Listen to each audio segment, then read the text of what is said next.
ठीक है, चलो स्टार्ट करते हैं।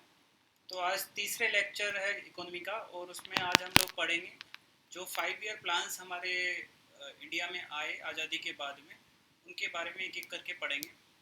तो और उनमें से कौन से इंपॉर्टेंट है उनको भी जानेंगे। कुछ उनमें इंपॉर्टेंट पॉइंट्स हैं, उनको भी आप ध्यान रखिएगा। बहुत सारे एग्जाम्स में पूछे जाते हैं, आपको जनरल नॉलेज के लिए भी पता रहना चाहिए और एग्ज़ाम्स के लिए भी ये सारी चीज़ें पता रहनी चाहिए।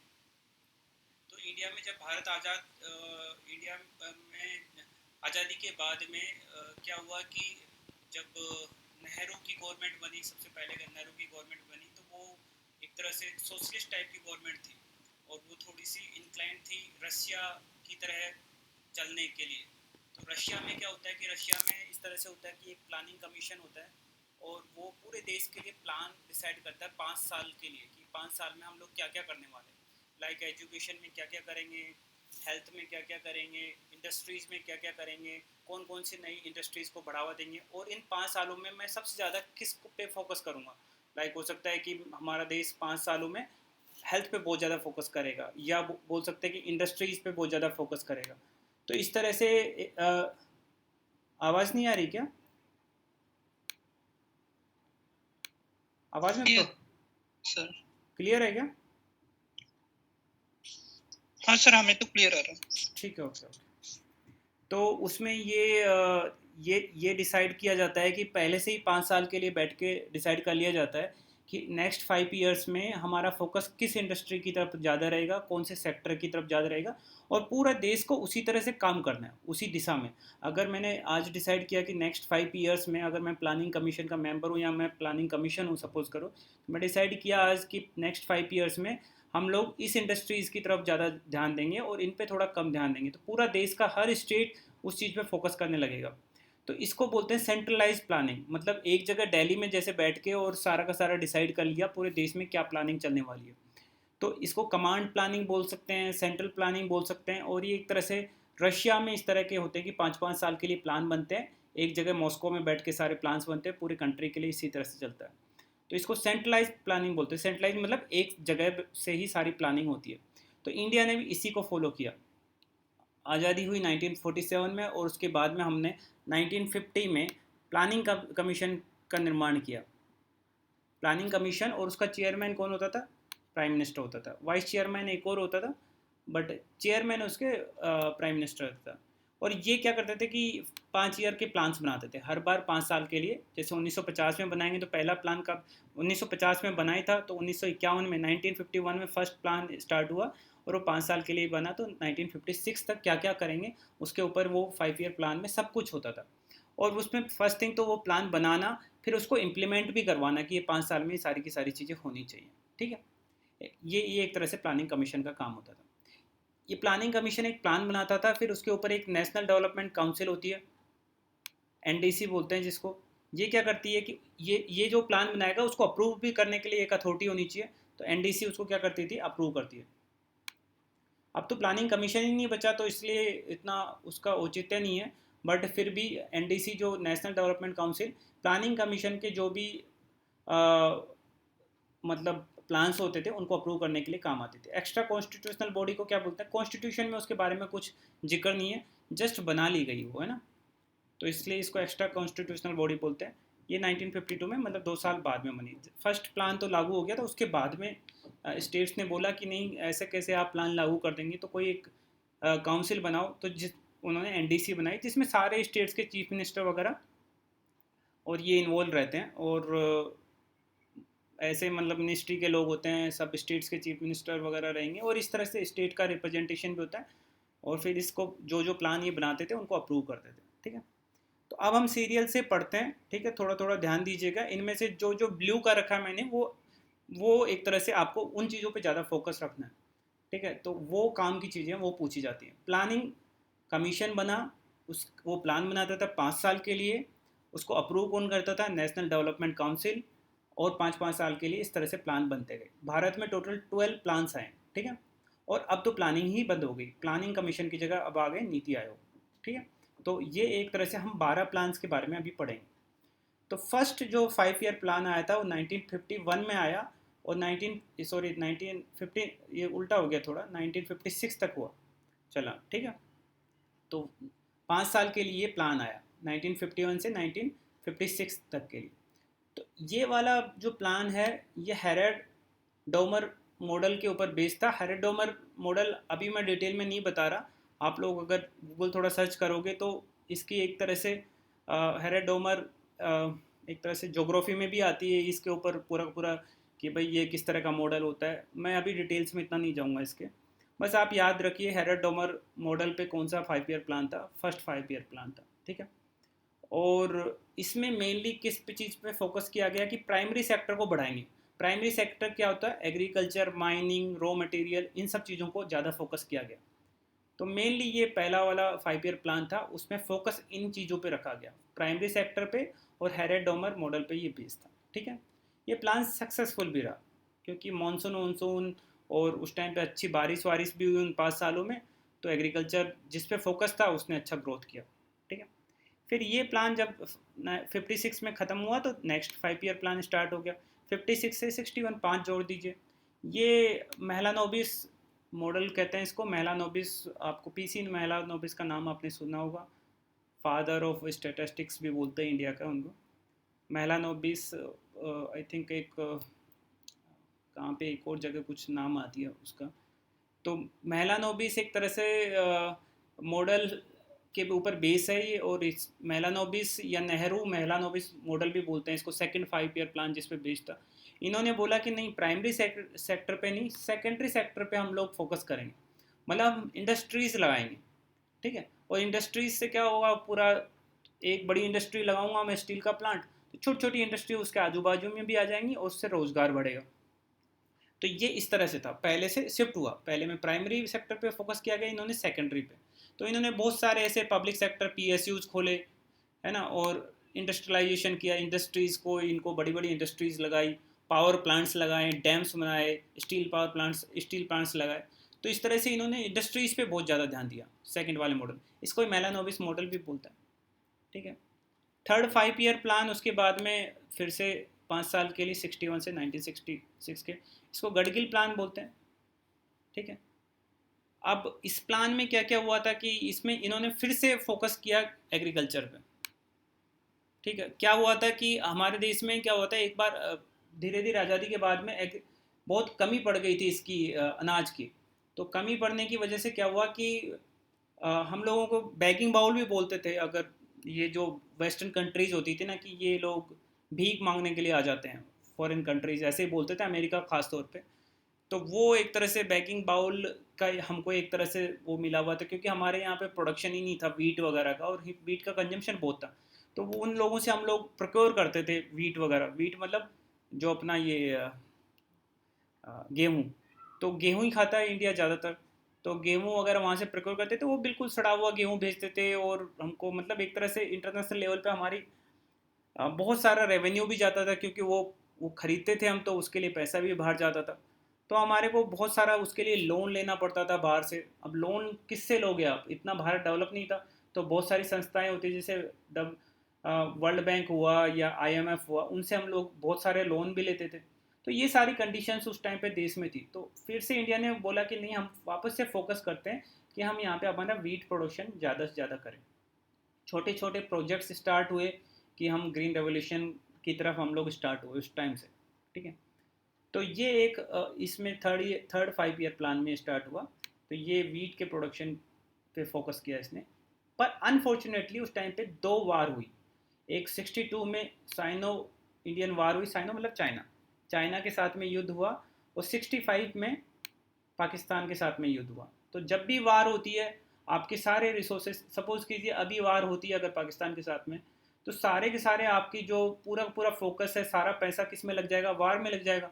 क्योंकि आपको उसके लिए हथियार खरीदने पड़ेंगे, आपको उसके लिए रोड्स बनानी पड़ेंगे उन एरियाज़ में, आपको मतलब पूरा का पूरा रिसोर्सेज को डाइवर्ट करना पड़ेगा। आपके जो पॉलिटिक्स है, आपके जो नेता हैं बड़े बड़े जो डिसीजन लेते हैं, उनका सारा का सारा ध्यान वार पे जाएगा।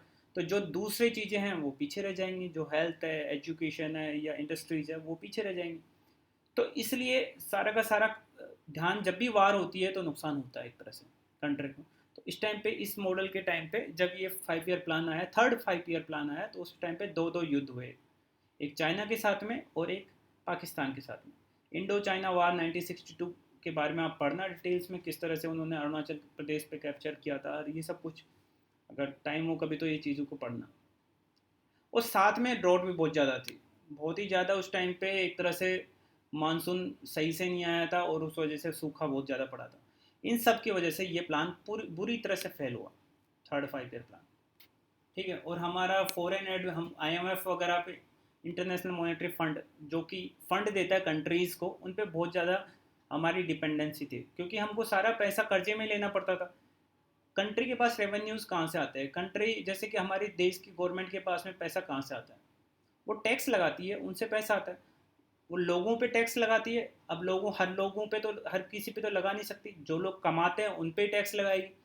तो जब रोजगार ही नहीं है तो कमाएंगे कहाँ से और टैक्स कहाँ से जाएगा? फिर वो इंडस्ट्रीज पे टैक्स लगाती है। ठीक है, जब इंडस्ट्रीज ही नहीं है हमारे देश में इतनी ज़्यादा, तो उनके पास में टैक्स कहाँ से आएगा? पर जनसंख्या बहुत है, उनको खाना तो खाना ही है। अब वो खाना खाने के लिए वीट और राइस ये सब चाहिए, वो हमारा देश प्रोड्यूस नहीं कर रहा, आपको बाहर से खरीदना पड़ेगा। बाहर से खरीदोगे तो उनको पैसा चाहिए, अब वो उसके लिए आपको लोन लेना पड़ेगा। इस तरह से IMF वगैरह पे बहुत ज़्यादा डिपेंडेंसी थी हमारी। तो इस वजह से हमको, मतलब हमारे देश में एक तरह से फर्स्ट टाइम पे ये क्राइसिस आए थे कि अ, जिसको मैं बाद में बताऊंगा, बैलेंस ऑफ पेमेंट्स के क्राइसिस एक तरह से उस टाइम पे भी आए थे। और हमको फर्स्ट टाइम रुपए को डिवैल्यूड किया करना पड़ा। डिवैल्यूड पता है कि डेप्रिशिएट करना पड़ा रुपए को। जैसे $1 में मान लो 50 रुपये आते हैं, तो डिवैल्यू करके आप कह दो कि $1 में आज से 60 रुपये आएंगे। इसके क्या क्या प्रभाव पड़ते हैं, क्या क्या अच्छी चीज़ें होती हैं, वो हम लोग कभी वापस से एक चैप्टर आएगा बैलेंस ऑफ पेमेंट्स, उसमें पढ़ेंगे। बस अभी तो अभी याद रखिए कि कब क्या हुआ था। तो ये सब चीज़ें पूछ लेते हैं कई बार कि फर्स्ट टाइम रूपी was devalued in which plan और समथिंग। मैं अभी भी कोई एक पेपर देख रहा था कि कौन से SSC का था, उनमें ये सब चीज़ें पूछा हुआ था। ये सिंपल ये पूछा था कि गडगिल प्लान कौन से प्लान को बोलते हैं और समथिंग, इस तरह के प्लान इस तरह से पूछ लेते हैं। ये प्लान पूरी तरह से फ्लॉप हो गया। किन कारणों से? मेनली दो कारण थे इसके। First, there were two wars at that time, और सेकेंड इज कि हमारा उस टाइम पे ड्रॉट बहुत ज़्यादा था, तो हमारे को एक तरह से एग्रीकल्चर का प्रोडक्शन ही नहीं हुआ।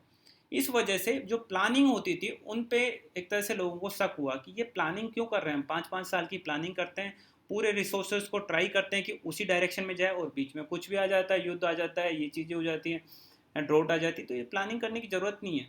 तो इंडिया ने क्या किया कि एक प्लान हॉलीडे लिया। प्लान हॉलीडे बोला कि प्लान हॉलीडे मतलब हम लोग थोड़े दिनों के लिए जैसे हम लोग काम करते करते थक जाते हैं, तो हम बोलेंगे यार एक वीक का मेरे को हॉलीडे चाहिए, मैं एक वीक बाद में वापस से काम करना स्टार्ट करूँगा। तो इंडिया ने सोचा कि प्लानिंग तो चलती रहेगी, बट हम लोग थोड़े सालों के लिए ब्रेक लेंगे प्लानिंग से। प्लानिंग मतलब हम लॉन्ग टर्म जो 5 ईयर प्लान से ब्रेक लेंगे, तो हर साल का हम एक एक छोटा छोटा प्लान बनाएंगे, उसके आधार पर चलेंगे। तो ये जो फर्स्ट प्लान हॉलीडे आया 1966 से 1969 तक, 3 साल का रहा। तो ये एक तरह से हर साल का मतलब प्लानिंग होती थी, उसमें ऐसा नहीं कि भाई पूरा 5 साल के लिए प्लानिंग हो। तो ये एक आपको पता रहना चाहिए कौन से 5 ईयर प्लान के बाद में प्लान हॉलीडे आया। ठीक है, फिर उसके बाद में जब 69 आया, फिर इंदिरा गांधी। अच्छा, ये फर्स्ट 3 प्लान्स में कौन से प्राइम मिनिस्टर कौन थे इस टाइम पे? नेहरू। ठीक है, ये पता रहना चाहिए, यहाँ तक तो नेहरू ही थे। मैंने लिखा नहीं, आपको पता रहना चाहिए, आपको एक क्रोनोलॉजी पता रहनी चाहिए कौन सा प्राइम मिनिस्टर कब बना। फिर उसके बाद में फोर्थ 5 ईयर प्लान 1969 से 74 में, ये 5 साल के लिए हुआ। उस टाइम पे इंदिरा गांधी प्राइम मिनिस्टर बन गई थी।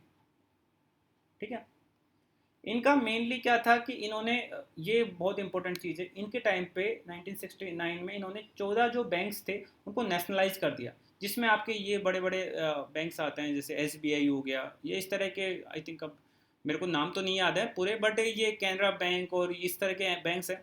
तो इनको नेशनलाइज किया गया 14 बैंक्स को उस टाइम पे, और ग्रीन रेवोल्यूशन को इंडिया में बढ़ाया गया उस टाइम पे। तो ये पूछ लेते हैं नेशनलाइज कब, कौन से 5 ईयर प्लान में। UPSC में आई थिंक पूछा हुआ ये क्वेश्चन कि नेशनलाइजेशन किसके टाइम पे हुआ था। इंदिरा गांधी ने फर्स्ट टाइम अपने टाइम पे किया था, एक स्टेटमेंट दिया गया है इस तरह का। मैं पूछूंगा अभी लास्ट में क्वेश्चन इस तरह के आएंगे। ठीक है, और ये फोर्थ 5 ईयर प्लान। इस टाइम पे भी एक वार हो गई, इंडिया पाकिस्तान वार 1971 में। ठीक है, और आपको ये चीज़ याद होगी कि 1971 की वार के बाद में इंडिया वार में गया, और उस टाइम पे फिर पाकिस्तान के दो भाग हो गए। एक बांग्लादेश बन गया, जिसको ईस्ट पाकिस्तान बोलते थे पहले, और वेस्ट पाकिस्तान जिसको अब पाकिस्तान बोलते हैं वो अलग हो गया। पहले क्या था, बांग्लादेश और पाकिस्तान एक ही थे, मतलब, और बीच में इंडिया था। पाकिस्तान दोनों साइड था इंडिया के। फिर पाकिस्तान ने क्या, पूरा के, अब जो पाकिस्तान है वहाँ से पूरा का पूरा गवर्न करता था। तो ईस्ट पाकिस्तान जो अब बांग्लादेश है, उन्होंने वहाँ पे विद्रोह कर दिया, और उसकी वजह से पाकिस्तान जो अब पाकिस्तान है, उन्होंने अपनी पूरी सेना वहाँ पे भेजी कि भाई ये इंडिपेंडेंस आते हैं, तो वहाँ पे सेना भेजी। तो बहुत सारे रिफ्यूजीज़, जिनको बोलते हैं कि शरणार्थी, अब उस युद्ध के डर से इंडिया में बांग्लादेश से सारे के जो अब बांग्लादेश है पूरे के पूरे लोग बंगाल में, असम में, त्रिपुरा में, इनमें घुस गए। तो इंडिया ने इसका हवाला देते हुए कि भाई हाँ, हमारे देश पे भी इससे संकट आ सकता है, इंडिया ने सपोर्ट किया वहाँ के लोगों को, ईस्ट पाकिस्तान वालों को, और पूरी की पूरी आर्मी भेजी, और आर्मी भेजने के बाद में उसको लिबरेट कराया, ठीक है। और उसको फिर वहाँ से पाकिस्तानी सेना, जो कि वेस्ट पाकिस्तान था पहले, वहाँ से निकल गई, और ईस्ट पाकिस्तान एक नई कंट्री बन गई, जिसको बोलते हैं बांग्लादेश। इंदिरा गांधी के टाइम पे ये चीज़ हुई थी, ठीक है। और उस टाइम पे कौन सा 5 ईयर प्लान चल रहा था, फोर्थ 5 ईयर प्लान, ठीक है। एक और हमने किया था स्माइलिंग बुद्धा नाम का एक्सपेरिमेंट। फर्स्ट टाइम पे न्यूक्लियर टेस्ट किया था ये हमने, फर्स्ट टाइम पे अंडरग्राउंड न्यूक्लियर टेस्ट, पोखरन में, राजस्थान में एक जगह पोखरन, रेगिस्तान में एक जगह पोखरन। एक मूवी भी आई हुई है पोखरन, है ना, आपने देखी हो, जॉन अब्राहम की मूवी हो। तो उसमें मतलब फर्स्ट टाइम में, वो तो हालांकि बाद के न्यूक्लियर टेस्ट पे बनी हुई मूवी है, ये पहला न्यूक्लियर टेस्ट हुआ था इंदिरा गांधी के टाइम पे। उसमें छोटे छोटे न्यूक्लियर बॉम्ब्स का वो किया था एक्सपेरिमेंट। उसको बोलते हैं स्माइलिंग बुद्धा, ये नाम याद रखिएगा, स्माइलिंग बुद्धा। तो ये फोर्थ 5 ईयर प्लान के टाइम पे हुआ। फिर उसके बाद में ये 5 ईयर प्लान 1974 में ख़त्म हुआ, और उसी टाइम पे नया 5 ईयर प्लान आया 74 से 78। उस टाइम पे अनएम्प्लॉयमेंट, पॉवर्टी और ये गरीबी बहुत ज़्यादा थी, तो इंदिरा गांधी ने एक नारा दिया था, गरीबी हटाओ, इंदिरा लाओ गरीबी हटाओ, इस तरह का नारा चलता था उस टाइम पे।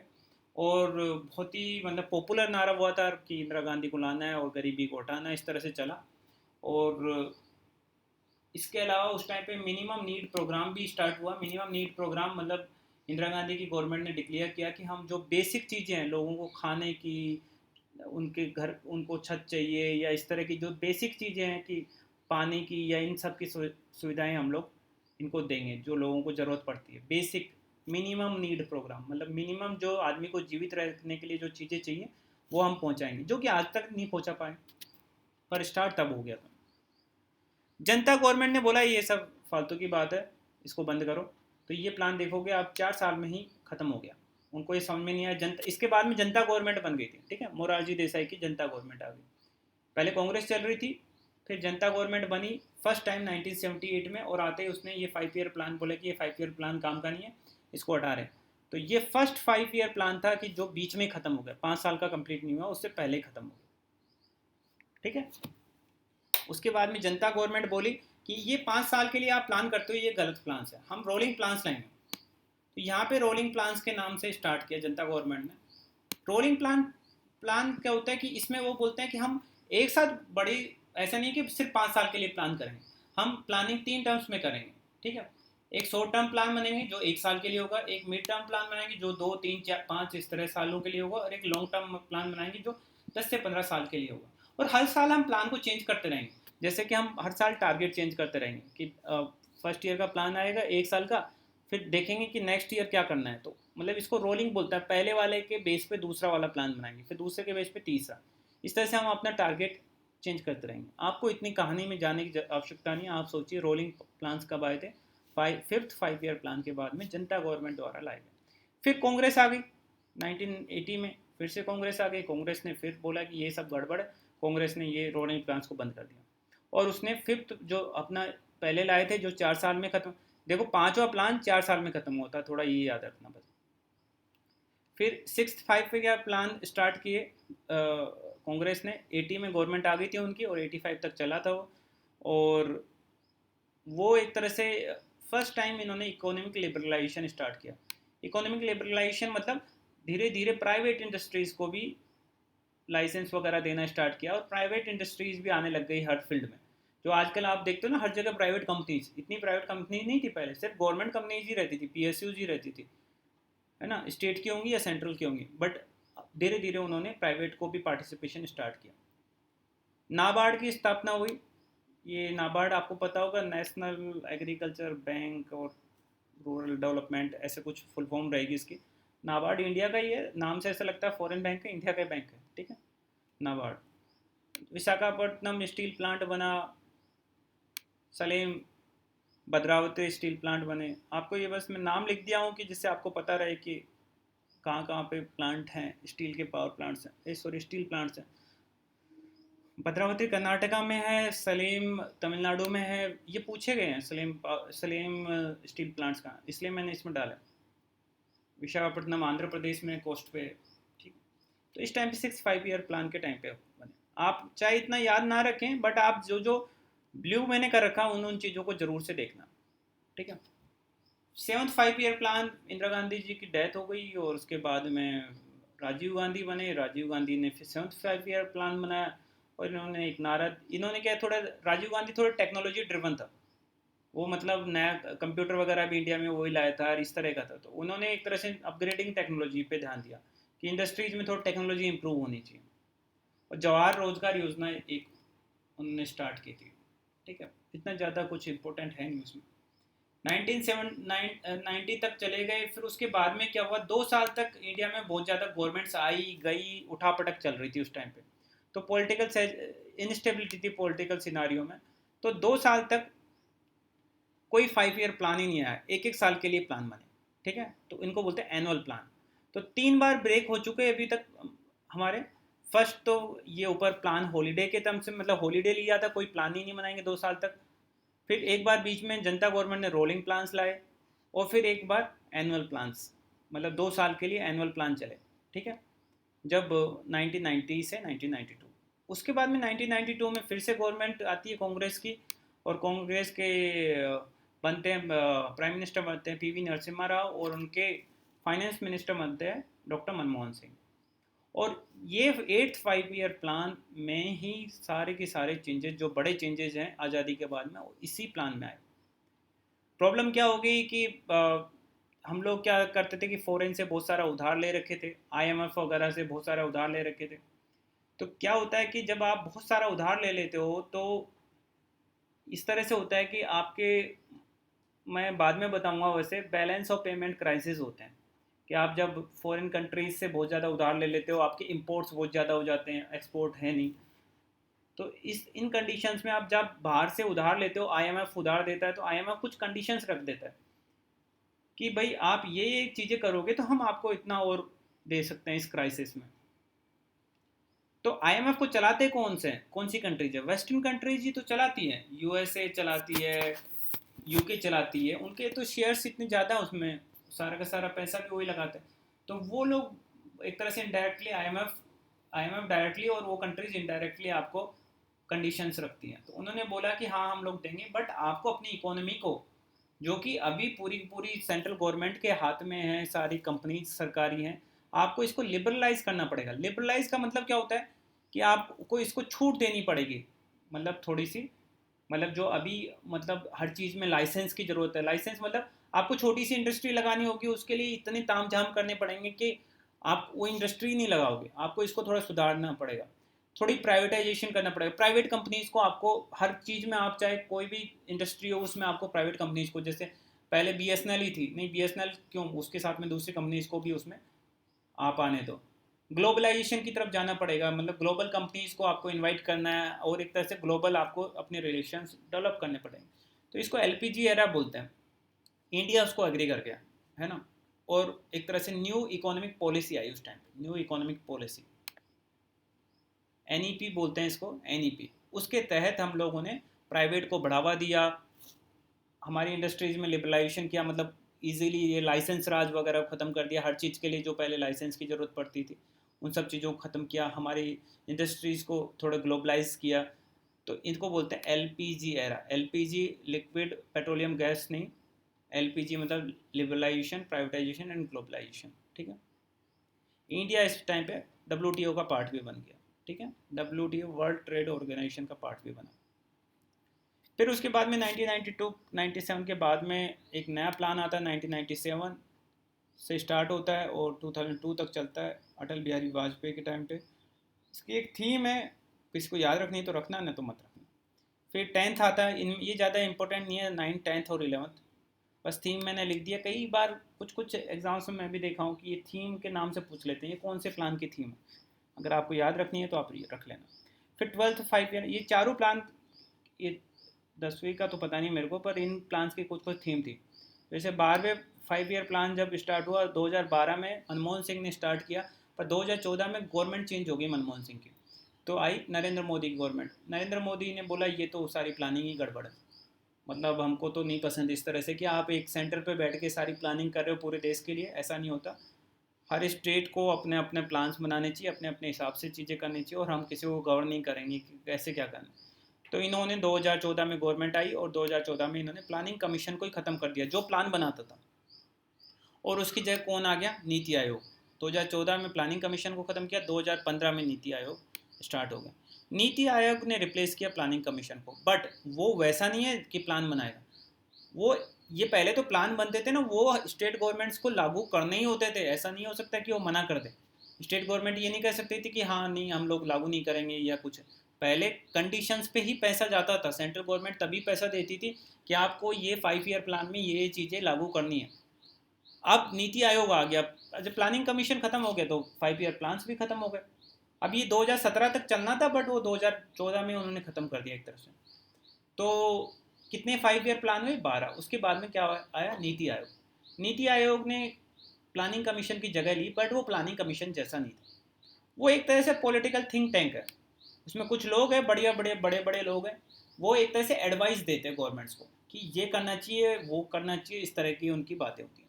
वो इस तरह से नहीं कि आपको ये करना ही पड़ेगा, ऐसे इतने तो फंड नहीं मिलेंगे, इस तरह की कंडीशन सब खत्म हो गई। तो एक तरह से पॉलिटिकल थिंक टैंक बोलते हैं, एडवाइज़र होता है, गवर्नमेंट को एडवाइस करता है, गवर्नमेंट की मर्जी, माने तो न माने ना तो नहीं माने, पहले तो मानना ही पड़ता था। ठीक है। इसका इसका भी चेयरपर्सन कौन होता है, प्राइम मिनिस्टर होता है।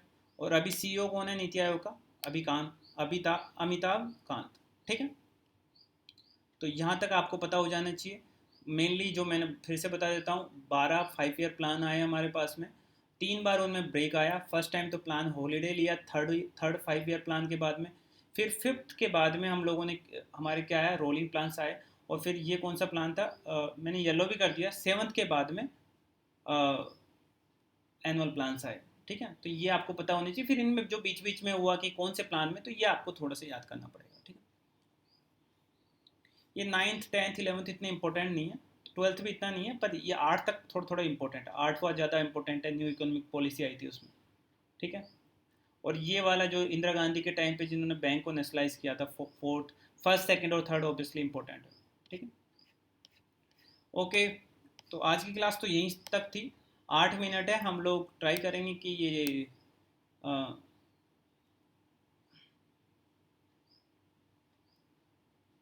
अच्छा, ये लिखा है कि सर अभी जो नीति आयोग है ये सही है या पहले के थे, मतलब तो ठीक है, मतलब मैं समझा नहीं, आप ये पूछना चाह रहे हैं कि सर नीति आयोग अभी सही है या पहले जो प्लानिंग कमीशन था वो सही है। अपनी अपनी विचारधारा है ना, वो गवर्नमेंट डिसाइड करती है कि क्या सही है क्या नहीं है। अगर आपको इस पे आंसर लिखना होगा तो आप लिख सकते हैं बिल्कुल कि प्लानिंग कमीशन से ज़्यादा बेटर अभी के एरा में नीति आयोग ही, ऑब्वियसली। क्योंकि हमारा देश इतना ज़्यादा डाइवर्स कंट्री है कि जिसमें आप एक सेंटर पे बैठ के ये डिसाइड नहीं कर सकते कि अरुणाचल प्रदेश में क्या होना चाहिए। अरुणाचल प्रदेश की अपनी नीड्स है, उसके फंड्स सेंट्रल गवर्नमेंट ये डिसाइड नहीं कर सकती कि आपको स्टील इंडस्ट्री में इतना पैसा लगाना है। वो तो अरुणाचल प्रदेश डिसाइड करेगा कि मेरे को किस में लगानी है। तो पहले तो ये होता था कि आप पहले ही डिसाइड हो जाता था कि आपको फंड तभी मिलेंगे जब आप इन इन चीज़ों पे लगा। तो डिसेंट्रलाइजेशन हो रहा है, ये अच्छी चीज़ है और ऐसा ही होना चाहिए। मुझे नहीं लगता कि अगर वापस से कभी गवर्नमेंट कांग्रेस की बनेगी तो वो प्लानिंग कमीशन को वापस लाएगी, क्योंकि वो चीज़ों का ये एक तरह से पास्ट की चीज़ हो गई। तो इस तरह से चलिए स्टार्ट करते हैं पहले क्विज को। ठीक है। फर्स्ट क्वेश्चन है, आप सबको आंसर देना है। ठीक है। लेसे फेरे इकोनॉमी किसको बोलते हैं, कैपिटलिस्टिक इकोनॉमी को, स्टेट इकोनॉमी, मिक्स्ड इकोनॉमी या none of the. Okay, answer is capitalistic economy को बोलते हैं, laissez faire. Second is, India is somewhat which type of country, economy. India लगभग किस तरह की इकोनॉमी है, capitalistic, state economy, mixed economy या नन ऑफ द अबव। तो तो इंडिया मिक्स इकोनॉमी है, मैंने कल ही बताया था। Research and development comes under which sector of industry, कौन सी सेक्टर में आता है research and R&D? Primary, secondary, tertiary, quaternary?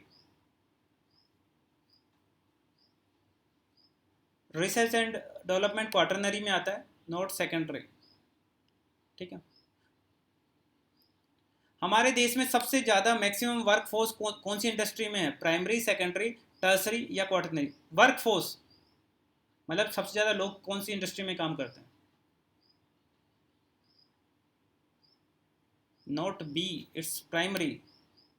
51% कल बताया था, लगभग 51% है, उससे कम ज़्यादा चलता रहता है ना। आप कोई कोई बुक्स उसको 46% भी लिखेगी, कोई 47 लिखेगी, तो उससे घबराना नहीं, क्योंकि हर साल का डाटा है ना। 51% 3-4 साल पहले का डाटा है। ठीक है, तो बस मैक्सिमम आप इस पर याद रखिए। ओके, नेक्स्ट 5th क्वेश्चन है, which sector contribute the most income to India's economy? India की इकोनॉमी में सबसे ज़्यादा कॉन्ट्रीब्यूशन कौन से सेक्टर का? प्राइमरी, सेकेंडरी, टर्सरी या नन ऑफ दीज?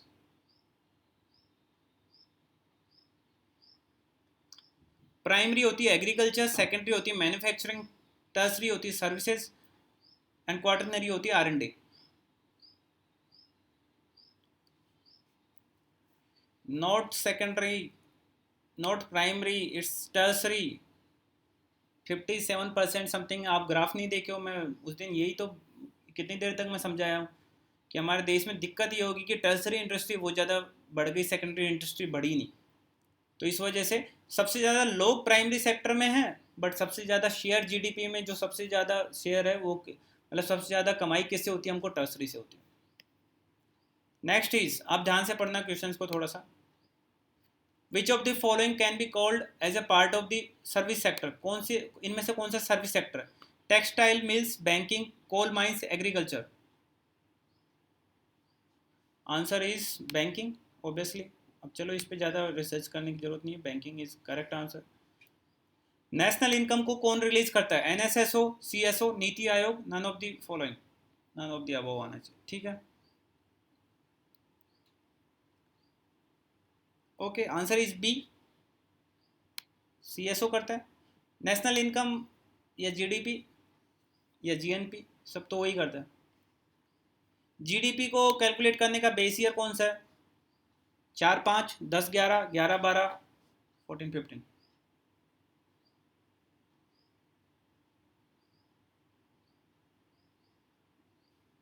ठीक है, आंसर इज 2011-12। ठीक है। Next is, which ministry is responsible for calculating GDP of the India? India की GDP कौन सी मिनिस्ट्री निकालती है, या कौन रेस्पॉन्सिबल है इसको कैलकुलेट करने के लिए? Ministry of finance, ministry of commerce and industry, ministry of central statistics and programme implementation, ministry of consumer affairs?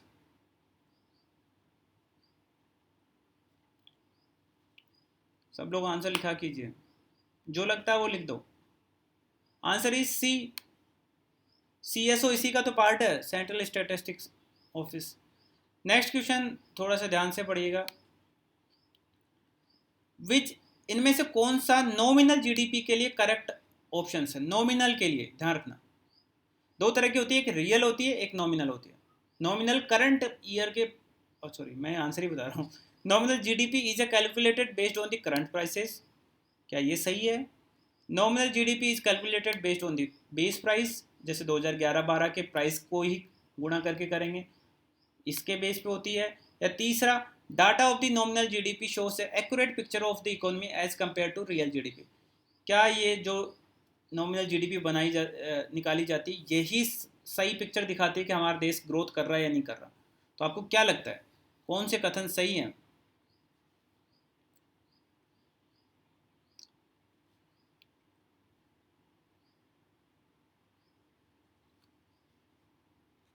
देखो, आंसर इज सी ओनली। ठीक है, ओनली पहला ही सही है। नॉमिनल GDP क्या होती है? करंट प्राइसेस पे निकलती है, तो पहला तो सही है। नॉमिनल GDP बेस प्राइस पे नहीं निकलती है, ऑब्वियसली रियल GDP निकलती है बेस प्राइस पे, मतलब पुरानी प्राइस पे। और नॉमिनल GDP कभी भी इकोनॉमी को बता नहीं पाती है कि भाई प्रोग्रेस कर रहा है कि नहीं कर रहा। हो सकता है वो तो इन्फ्लेशन हो, बहुत सारा मतलब महंगाई बढ़ गई उसकी वजह से हो रहा हो, है ना। तो अगर आपको बताना है कि सही में प्रोडक्शन बढ़ रहा है या नहीं बढ़ रहा है, तो आपको तो प्राइसेस दोनों की सेम रख के ही तो बता पाओगे आप। तो ये कभी भी ट्रू पिक्चर नहीं दिखाती, तो सिर्फ पहला आंसर सही है, पहला ही सही होगा, तो वो तो पहला सही सिर्फ सी में। Value of which work is added in the calculation of GDP, GDP का पार्ट इनमें से कौन सा होगा, किसको हम लोग जीडीपी का पार्ट बनाएंगे? जो घरों में लेडीज हाउसवाइफ्स काम करती हैं वो जीडीपी का पार्ट है। A teacher teaching his own child वो जीडीपी का पार्ट है।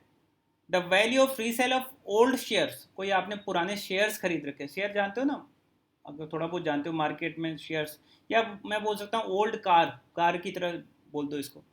या construction of new house by an artisan, मतलब कोई एक नया घर बनाया गया, इनमें से कौन सा पार्ट होगा जीडीपी का?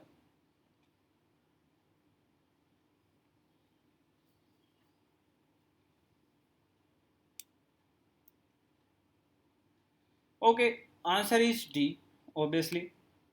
देखो पहले में तो कोई ऐसा पेड लेबर है नहीं, मैंने कल भी बताया, उसको तो हम दे ही नहीं रखे इकोनॉमिक वैल्यू, वो अपने बच्चे को पढ़ा रहा है तो कोई पैसा थोड़ा ना लेगा।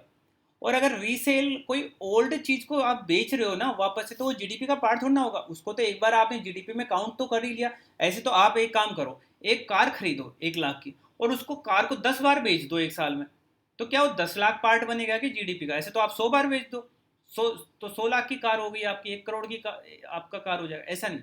रीसेल पे कुछ नहीं मिलेगा, वो एक बार काउंट हो चुका आपका, ठीक है? तो इस तरह से ये नहीं होगा।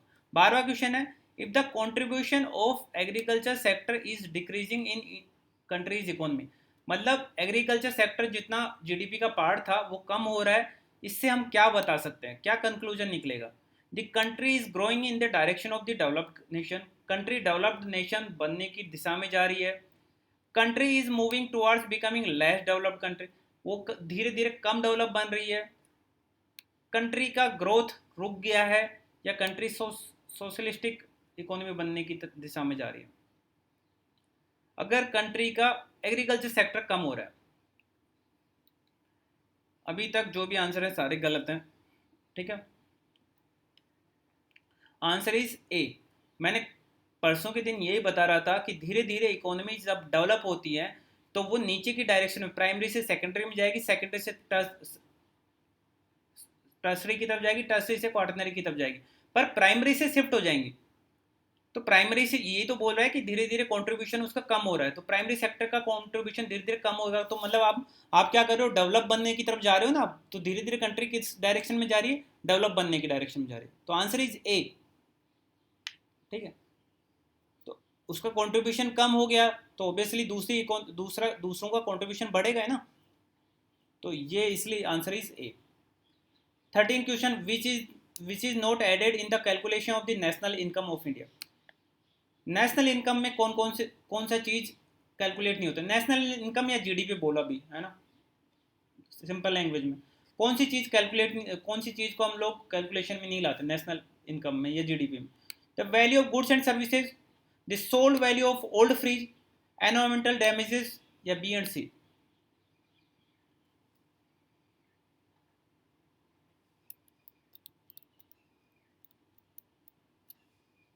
ओके, आंसर बी आया, डी आया, डी आया, ए भी आया। अच्छा, नहीं कैसे, ये फर्स्ट वाला कैसे लिख सकते हो आप? ये तो इसके डेफिनेशन में ही है, जीडीपी को हमने क्या बोला था कि final market value of all goods and services, तो वो तो है ही है, वो नोट एडेड लिखा है ना, नोट एडेड, कौन सी चीज़ को नहीं गिनेंगे हम? तो कोई भी ओल्ड चीज़ को आप बेच रहे हो तो उसको तो गिनेंगे ही नहीं ना, वो तो मैंने बताया ना अभी, तो बताया था कि पुरानी चीज़ का तो एक बार काउंट हो चुका ना, तो जीडीपी का पार्ट कैसे हो सकता है? एंड एनवायरमेंटल डैमेजेस को भी हम कहाँ काउंट कर रहे हैं, कितना नुकसान हो रहा है एनवायरमेंट को, उससे क्या क्या नुकसान हो रहा है, उसको भी कहाँ काउंट कर रहे हैं? तो बी और सी दोनों होंगे, तो answer is D. Next is net national product, GNP, GNP से एनएनपी, मतलब ग्रोथ की जगह नेट आ गया, उसका फॉर्मूला क्या है? थोड़ा देखिए,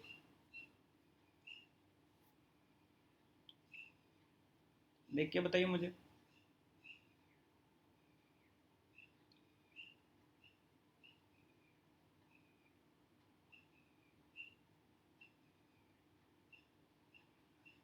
देखिए, नेट लगने का मतलब होता है हमेशा डेप्रिशिएशन को माइनस होते हैं, ठीक है, ये याद रखना। तो डेप्रिशिएशन -2 में है, ए और डी में, नेट का मतलब डेप्रिसिएशन माइनस होंगे, पर नेट उसने एनडीपी नहीं पूछा, एनएनपी पूछा, मतलब नेट किसका, एनपी नेशनल प्रोडक्ट का, तो जीएनपी में से घटाएंगे तो ही तो नेट निकलेगा ना, तो जीएनपी माइनस डेप्रिसिएशन होगा ना। अगर मैं एनडीपी पूछता तो जीडीपी माइनस वो होता डेप्रिसिएशन। ओके, नेक्स्ट क्वेश्चन है, which of the following is definitely a major indication of state of economy of a country. इनमें से कौन सा इंडिकेशन है जो बताएगा कि हाँ भाई कंट्री मतलब किस डायरेक्शन में जा रही है, मतलब जो कंपैरिजन करते हैं हम कंट्रीज का, rate of GDP growth, rate of inflation, number of banks in the country, stock of food grains in the country. किसके आधार पे कंपैरिजन होता है कंट्रीज का कि कौन सी कंट्री कितना स्टेबल है, आगे जा रही है, पीछे जा रही है, something. Answer is very very simple, GDP growth से कंपैरिजन होता है। कभी ऐसे कंपैरिजन नहीं हो रहा कि महंगाई से कंपैरिजन हो रहा है या समथिंग। जीडीपी ग्रोथ इज है मतलब वर्ल्ड वाइड मतलब एक वो इंडिकेशन है, इंडिकेटर है। नेक्स्ट इज, इनमें से करेक्ट फॉर्मूला कौन सा है, बहुत ध्यान से देखिए, मेरे को देख के बताइए आप। 16 का कल बताया था मैंने, बहुत अच्छे से बताया था इसको। तो मार्केट प्राइस कल ही बताया था मैंने, हमेशा फैक्टर कॉस्ट में, आपको मार्केट में जाते हो तो हमेशा टैक्स जोड़ के मिलते हैं, है ना, और हमेशा सब्सिडी अगर कुछ होगी तो माइनस होके मिलती है, तो हमेशा market price equal to factor cost plus taxes minus subsidies. Answer is B. 17 question, which one is used by India to calculate GDP. GDP को कैलकुलेट करने के लिए हम कौन सा वाला यूज करते हैं, GDP at factor cost, G and NDP at factor cost, GDP at market cost, GNP at market cost. जो हम लोग जीडीपी ग्रोथ बोलते रहते हैं ना, 5% हुई, 8% हुई, तो इंडिया इनमें से क्या यूज करता है लेटेस्ट, अभी क्या यूज कर रहा है आजकल, आजकल यूज करता है जीडीपी एट मार्केट कॉस्ट। ठीक है, मार्केट कॉस्ट आपको पता ही है, मार्केट कॉस्ट कैसे निकालेंगे, पहले वो निकाल लेता है सारे फैक्टर कॉस्ट, मतलब पूरे पूरे इंडिया में प्रोडक्शन के टाइम पे कितने की सारी वैल्यूज और सर्विसेज डेवलप हुई, फिर उसमें क्या करता है सारे टैक्सेस को जोड़ देता है और सब्सिडीज को घटा देता है, तो वो एक तरह से हमारी जीडीपी हो जाती है। Next question, if Priyanka Chopra earn some profit from working in serial Quantico in America, the earning of her is counted as a part of. अगर प्रियंका चोपड़ा क्वांटिको सीरियल में काम करती है, अमेरिका के सीरियल में, और वो कुछ कमाती है, तो वो किसका पार्ट हो गया, इंडिया का जीडीपी का पार्ट होगा, इंडिया की जीएनपी का पार्ट होगा, इंडिया की एनडीपी का पार्ट होगा, या यूएस की जीएनपी का पार्ट होगा। बताया था मैंने, इंडिया की जीएनपी का पार्ट होगा, जीडीपी का तो हो ही नहीं सकता। ठीक है, जीडीपी का मतलब उसी टेरिटरी के अंदर बनना चाहिए, ये तो अमेरिका में हो रहा है सब कुछ, तो जीडीपी का पार्ट तो नहीं होगा, पर जीडीपी का पार्ट नहीं होगा, पर प्रियंका चोपड़ा तो अपनी कंट्री की सिटीजन है, तो वो जो भी कमाएगी वो हमारे जीएनपी का जरूर पार्ट होगा। ठीक है, okay, next question, Apple setup A plant in, ये नरासापुरा है कोलार एपी में, जहाँ पे एप्पल ने प्लांट भी सेटअप किया, तो ये आपके जनरल नॉलेज के लिए पता रहना चाहिए। The profit of its products are the part of, अगर यहाँ पे इंडिया में एक प्लांट है इसका, अरुणाचल प्रदेश सॉरी आंध्र प्रदेश में, तो वो किसका पार्ट होगा, इंडिया की जीडीपी का होगा, यूएस की जीडीपी का होगा, इंडिया की जीएनपी का पार्ट होगा, इंडिया की एनएनपी का पार्ट होगा। तो आंसर इज सिंपल, इंडिया की जीडीपी का पार्ट होगा। ठीक है, विच one is not counted in calculation of GDP of India, इनमें से कौन सी चीज जीडीपी के कैलकुलेशन में नहीं आएगी। Production of Bhilai steel plant, Bhilai में स्टील प्लांट है सेल का, भिलाई कहाँ पर है, छत्तीसगढ़ में, तो वहाँ पे स्टील प्लांट है, तो उसका जो प्रोडक्शन होगा वो जीडीपी का पार्ट होगा या नहीं होगा। ओडी प्लांट है, ओडी तो बाहर की कंपनी है, तो ऑडी का औरंगाबाद में उसका प्लांट है, तो उसका प्रोडक्शन काउंट होगा या नहीं होगा। जो आसाम टी का एक्सपोर्ट काउंट होगा या नहीं होगा, या हमारे भाई लोग जो यूएई में काम, यूएई मतलब यूनाइटेड अरब अमीरात, तो उसके जो भी वेजेस जो भी कमा रहे हैं वो पार्ट बनेगा। तो इनमें सिंपल सी बात है, ये लोग बाहर कमा रहे हैं, बाहर की कंपनी अगर इंडिया में काम कर रही है तो जीडीपी का पार्ट होगा ही होगा। हमारी टेरिटरी के अंदर जो भी बन रहा है that is a part of the GDP. पर ये तो बाहर कमा रहे, तो ये पार्ट नहीं होंगे। ठीक है, answer is simple. GDP deflator क्या होता है? ये क्या इन्फ्लेशन को बताता है? ये क्या रियल जीडीपी को ग्रोथ को बताता है? या the GDP deflator is a real term while CPI is a nominal term? क्या यही सही इंडिकेशन दिखाता है? और none of the above. Answer में ज़्यादा दिमाग नहीं लगाना, आंसर सिंपल है इसका। इन्फ्लेशन को दिखाता है, कल भी बताया था मैंने, GDP deflator equals to nominal GDP upon real GDP. तो ये बता देगा कितना इन्फ्लेशन हुआ हमारे देश में।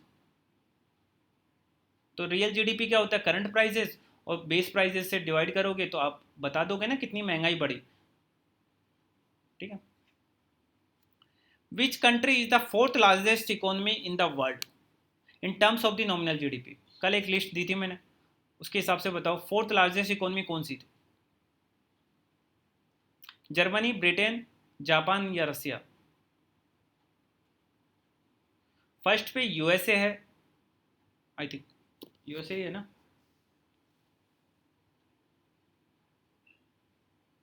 चाइना है, USA, USA, China, Japan and then Germany.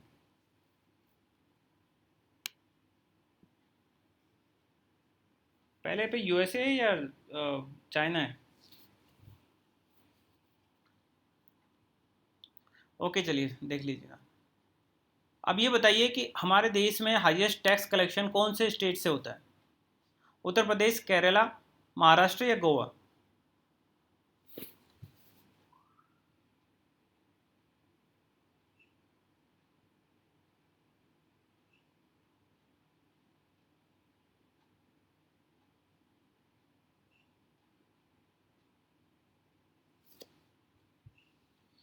बताइए आपको क्या लगता है, कुछ भी लगता है वो बताया करो, है ना।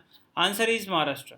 ठीक है, क्योंकि वहाँ मुंबई है, मुंबई से इतना ज़्यादा टैक्स कलेक्शन होता है। मुंबई इज है फाइनेंशियल कैपिटल ऑफ इंडिया, पता रहना चाहिए ना, आर्थिक राजधानी है इंडिया की। Since independence India GDP growth is, आज़ादी के बाद भारत की जीडीपी ग्रोथ हमेशा बढ़ी है, ऑलवेज इंक्रीजिंग, ऑलवेज डिक्रीजिंग, हमेशा कम हुई है, समटाइम्स इंक्रीज समटाइम्स डिक्रीज, कभी बढ़ी है कभी कम हुई है, रिमेन्स स्टेबल, हमेशा स्टेबल रही है। आपको क्या लगता है कौन सा आंसर होगा? Okay, answer is simple, sometimes increase sometimes decrease. इस साल तो नेगेटिव में ही चली गई, तो ऐसा नहीं है कि हमेशा बढ़ती गई, और ऐसा नहीं है कि हमेशा कम होती गई, कभी बढ़ी भी है कभी कम भी हुई है। Okay, thank you very much. आज की क्लास यहीं पे ख़त्म होती है। किसी का